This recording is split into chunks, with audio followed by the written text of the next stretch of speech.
प्रिय मित्रों, संस्कृतानुरागियों एवं सुहृद विद्यार्थियों, आइए कारक प्रकरण की उपपद विभक्तियों में पुनः आपका एक बार स्वागत है। हम लोग उपपद विभक्ति का अध्ययन कर रहे हैं, जिसमें द्वितीया विभक्ति कर्म कारक का अध्ययन कर रहे हैं। हम लोगों ने कल देखा कि उपपद विभक्ति किसे कहते हैं। एक बार पुनः दोहराते हुए हम लोग आज के वार्तिक उभसर्वतसो कार्या दिगुपर्यादिषु त्रिषु द्वितीयाम्रेडितान्तेषु ततोन्यत्रापि दृश्यते का अध्ययन करेंगे। आइए हम लोग देखते हैं कि विभक्ति कितने प्रकार की होती है। तो विभक्ति कितने प्रकार की होती है? विभक्ति दो प्रकार की होती है। दो प्रकार की विभक्ति में एक कारक विभक्ति और एक उपपद विभक्ति होती है। एक कारक विभक्ति और दूसरी क्या होती है? उपपद विभक्ति होती है। जो कर्म आदि कारक अर्थ में होते हैं उन्हें कारक विभक्ति कहते हैं। पुनः सुनिएगा, जो कर्म आदि कारक अर्थ में होते हैं उन्हें कारक विभक्तियाँ कहते हैं, और जो किसी पद के योग में आती हैं उन्हें उपपद विभक्ति कहते हैं। जैसे हम लोगों ने पूर्व के वार्तिक अविता परिता समया निख्या हा प्रतियोगे पी का पूर्व के वीडियो में अध्ययन किया है। इसी प्रकार अब हम लोग आज के वार्तिक की उपपद विभक्ति के दूसरे वार्तिक को देखेंगे, जो कर्म कारक से युक्त है। तो आइए देखते हैं। उभसर्वतसो कार्या दिगुपर्यादिषु त्रिषु द्वितीयाम्रेडितान्तेषु ततोन्यत्रापि दृश्यते। इस प्रकार हम लोग आइए वार्तिक का अध्ययन विस्तृत रूप से करते हैं। वार्तिक का पद विभाग और वार्तिकार्थ के वार्तिक का जो अर्थ है और वार्तिक के जो उदाहरण हैं उन्हें वाक्यगत देखते हैं। चलिए प्रारंभ किया जाए। आइए देखते हैं वार्तिक के अर्थ को देखते हैं। तो वार्तिक के अर्थ में ये देखिए, वार्तिकार्थ लिखा है उभयतः सर्वतः धिक् उपरि उपरि अधि अधि अधो अधः इत्येतैः शब्दैः योगे द्वितीया विभक्ति स्यात्। कौन कौन से शब्द आ रहे हैं इस श्लोक में? उभसर्वतसो कार्या दिगुपर्यादिषु त्रिषु द्वितीयाम्रेडितान्तेषु ततोन्यत्रापि दृश्यते। एक क्या है? उभयतः शब्द है, और दूसरा शब्द क्या है? सर्वतः। दोनों तस् प्रत्यांत क्या है? युक्त हैं। दोनों तस् प्रत्यांत युक्त शब्द हैं, उभयतः और सर्वतः। फिर उसके बाद धिक्, फिर ऊपरी ऊपरी, अधि अधि, अधो अधः, ये जितने भी शब्द हैं इत्येतैः शब्दैः, इनके योग में कौन सी विभक्ति होती है? इनके योग में द्वितीया विभक्ति होती है। आइए हम लोग उदाहरण के माध्यम से समझते हैं। सर्वप्रथम क्या है? उभयतः। उभयतः यहाँ देखिए, उभयतः पार्श्वद्वये इत्यर्थकम अव्ययम इदम। पार्श्वद्वयम अव्ययम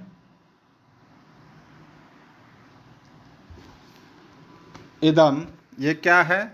ये दोनों ओर का बोधक है। जिस प्रकार आप लोगों ने अभिता का जो अर्थ देखा था, अभिता और उभयता का अर्थ क्या है? अर्थ समान है। तो यहाँ क्या लिखा है? पार्श्वद्वये इत्यर्थकम अव्ययम इदम। उभयतः जो अव्यय है वह दोनों ओर इस अर्थ का क्या है? इस अर्थ का बोधक है। देखिए, हम लोग देखते हैं, उदाहरण के माध्यम से समझते हैं। तो क्या लिखा है? उभयता गुरुम शिष्याः। उभयता गुरुम शिष्याः। गुरोः पार्श्वद्वये शिष्याः सन्ति इत्यर्थः। गुरु के पास मतलब दोनों तरफ क्या हैं? शिष्य हैं। पार्श्वद्वये शिष्याः सन्ति इत्यर्थः। तो उभयतः शब्द के योग में कौन सी विभक्ति हुई है? द्वितीया विभक्ति हुई है। तो गुरोः के स्थान पर क्या बना है? गुरुम शिष्याः। उभयतः गुरुम शिष्याः। उभयता के योग में द्वितीया विभक्ति होती है। हम लोग उपपद विभक्ति द्वितीया विभक्ति का अध्ययन कर रहे हैं। आइए हम लोग आगे देखते हैं। अगले शब्द पर चलते हैं। हम लोगों ने प्रथम शब्द उभयता देखा, जिसका अर्थ दोनों तरफ, जैसे उभयता गुरुम शिष्याः। अब देखते हैं सर्वतः, मतलब चारों ओर। सर्वतः शब्द का अर्थ क्या होगा? चारों ओर। सर्वेषु पार्श्वेषु इत्यर्थम अव्ययम इदम। सर्वतः सर्वेषु पार्श्वेषु इत्यर्थम अव्ययम इदम। यह जो अव्यय है ये चारों ओर का बोधक है, चारों ओर का बोधक है। सर्वतः गुरुकुलम, मतलब सभी तरफ क्या है? गुरुकुल है। सभी तरफ क्या है? गुरुकुल है। गुरुकुलस्य सर्वेषु पार्श्वेषु इत्यर्थः। गुरुकुलस्य सर्वेषु पार्श्वेषु इत्यर्थः। गुरुकुल के यहाँ देखिए सर्वतः के योग में गुरुकुलस्य के स्थान पर क्या हो गया है? कर्म होकर क्या बना है? गुरुकुलम। तो सर्वतः के योग में द्वितीय विभक्ति होती है। तो हम लोगों ने उदाहरण क्या देखा? सर्वतः गुरुकुलम, मतलब सभी तरफ, चारों तरफ क्या है? गुरुकुल हैं। गुरुकुलस्य सर्वेषु पार्श्वेषु इत्यर्थः, इस अर्थ का बोधक हुआ। इस प्रकार हम लोगों ने उभ और सर्व दोनों तस् प्रत्यांत युक्त उभयतः शब्द और सर्वतः शब्द के अर्थों और वाक्यों को उदाहरणों के माध्यम से समझा। आइए अब हम लोग आगे अब अगले शब्द को देखते हैं। देखिए धिक शब्द। अब क्या है? उभ सर्वतः कार्याधिक। क्या है? धिक। धिक शब्द आया। धिक इति निंदार्थकम अव्ययम। धिक जो अव्यय है वह किस अर्थ का बोधक है? निंदार्थ, निंदा अर्थ का बोधक है। जैसे अमर कोश में बताया गया है, शब्द संग्रह का सबसे बड़ा कोश जो अमर कोश है, उसमें क्या बताया गया है? धिक धिक निर्भत्स न निंदयोः। इस प्रकार जो है बताया गया है कि धिंग निर्भत्स न निंदयोः। इस प्रकार इति अमरकोश वचनम कि धिंग अव्यय जो है वो निंदा अर्थ का बोधक है। तो धिक नास्तिकम, देखिए उदाहरण समझते हैं। उदाहरण क्या है? धिक नास्तिकम अर्थात नास्तिक को धिक्कार है। नास्तिक को धिक्कार है। धिक किस अर्थ में आया? निंदा अर्थ में आया। किसको धिक्कार है? नास्तिक को धिक्कार है। नास्तिकः निंद्यः इत्यर्थः। नास्तिक को धिक्कार है। तो नास्तिकः शब्द में क्या होगा? धिक के योग में द्वितीय विभक्ति होकर क्या बनेगा? धिक नास्तिकम। धिक नास्तिकम। अब हम लोग आगे अगले शब्द पर चलते हैं। देखिए ऊपर यूपरी क्या है? ऊपर यूपरी, ये द्वितीयाम रेडितांतेषु जो आपने शब्द देखा, क्या देखा? द्वितीयाम रेडितांतेषु। एक बार पुनः श्लोक का वाचन करते हैं, आप लोग खुद ही समझ जाएंगे।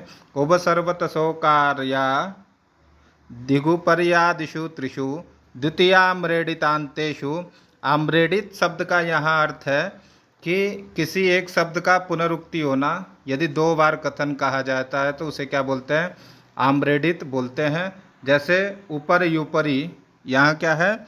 ऊपरी ऊपरी अर्थात ऊपर शब्द का कितनी बार यहाँ वाचन किया गया है? दो बार किया गया है।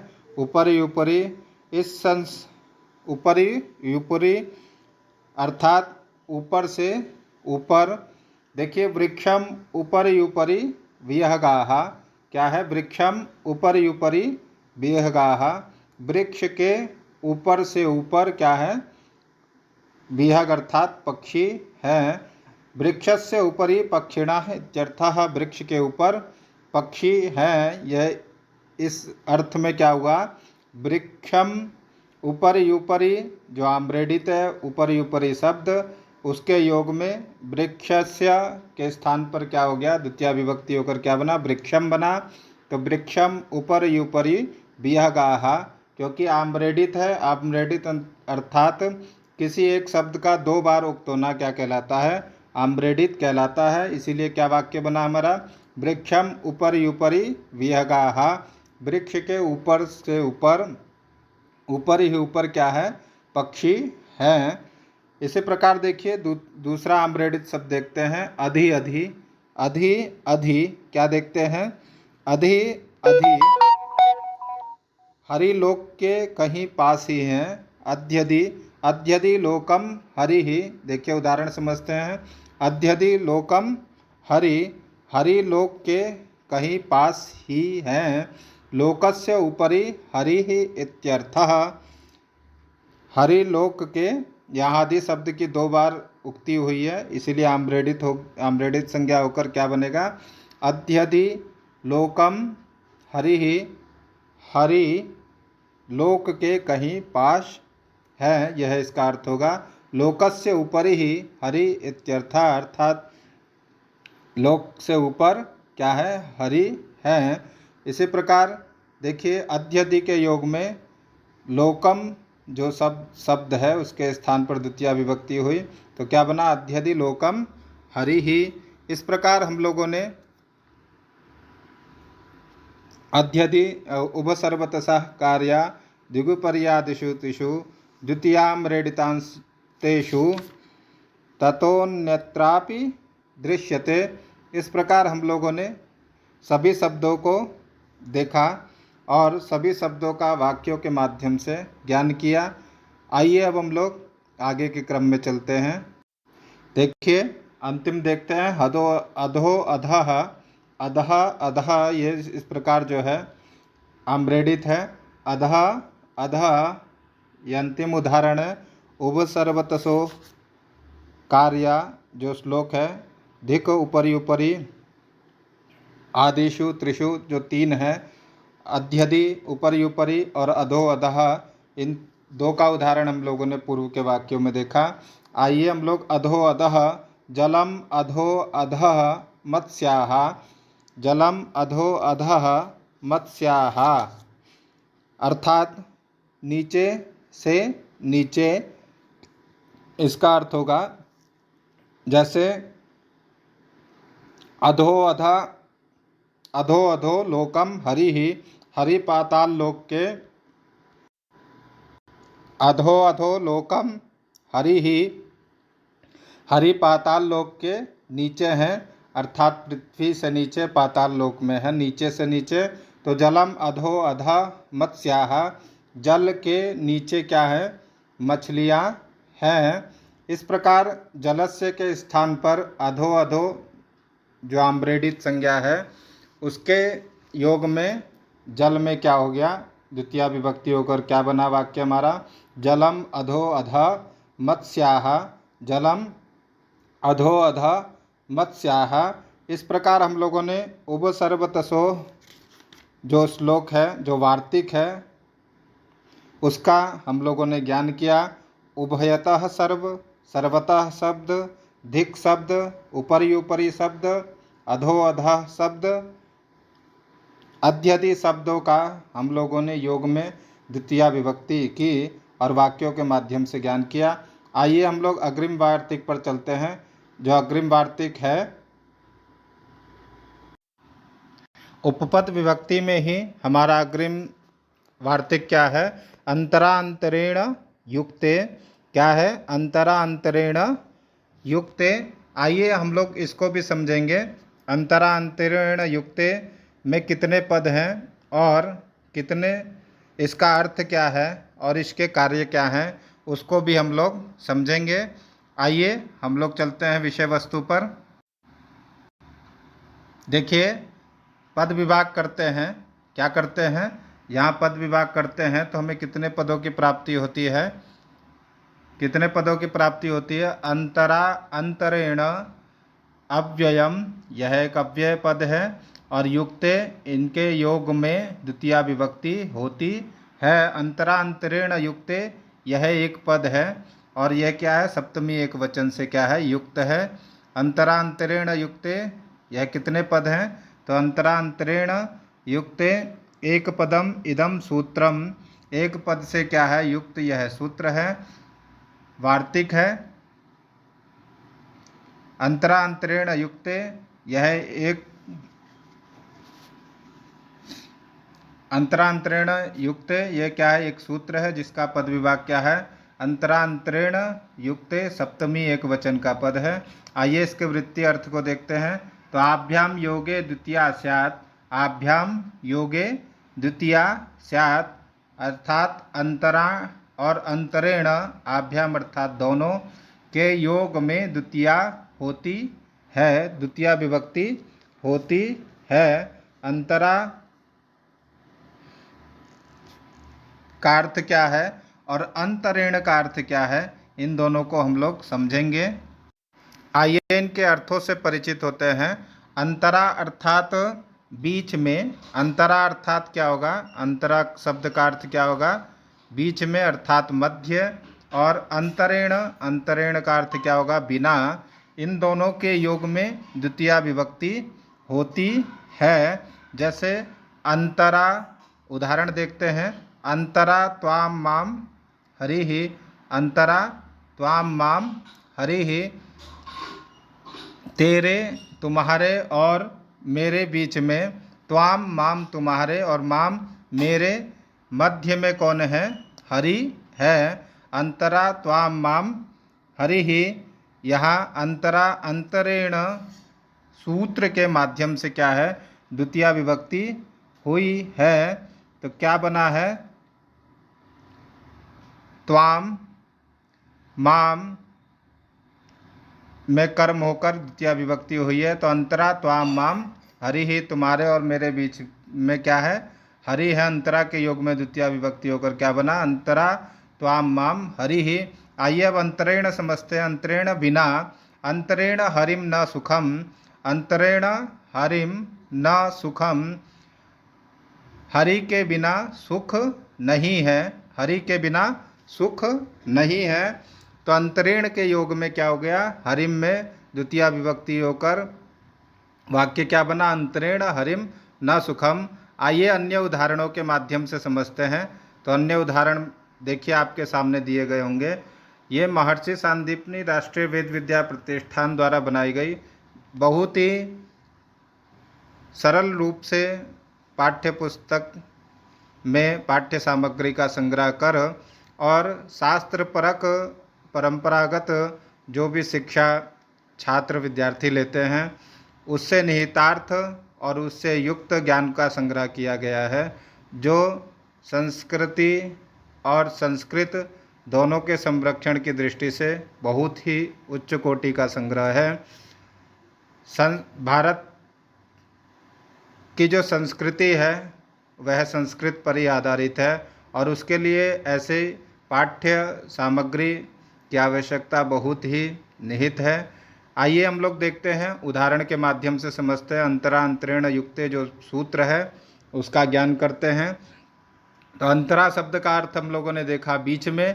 तो अंतरा त्वाम माम आचार्य, तुम्हारे और मेरे बीच में कौन है गुरु हैं। अंतरा त्वाम माम आचार्यः, तब मम मध्ये आचार्यः इत्यर्थः, तुम्हारे और मेरे मध्य में आचार्य हैं, इसका अर्थ है। हम लोगों ने ऊपर अंतरा त्वाम मम हरि देखा था। इसी प्रकार तब मम मध्ये आचार्यः इत्यर्थः, देखिए उदाहरण के माध्यम से आप इसी प्रकार अन्य वाक्यों का भी कारक के ज्ञान से क्या कर सकते हैं, लिखित प्रयोग एवं संभाषण में प्रयोग कर सकते हैं। कारक के ज्ञान से हम लोग देखिए किस प्रकार इतने अच्छे अच्छे वाक्यों का संग्रह कर उदाहरण के माध्यम से अन्य वाक्यों में परिवर्तित कर अपने वाक्य को संभाषण के रूप में प्रयोग कर सकते हैं। तो तब मम मध्य आचार्यः इत्यर्थः इसका अर्थ है। और कारक ज्ञान से हम लोग अंतरांतरेण युक्ते से क्या करेंगे, द्वितीया विभक्ति कर कर क्या वाक्य बोलेंगे, अंतरा त्वाम माम आचार्यः। इस प्रकार हम लोगों ने देखा कि अंतरा शब्द के योग में क्या द्वितीया विभक्ति त्वाम माम में हुई।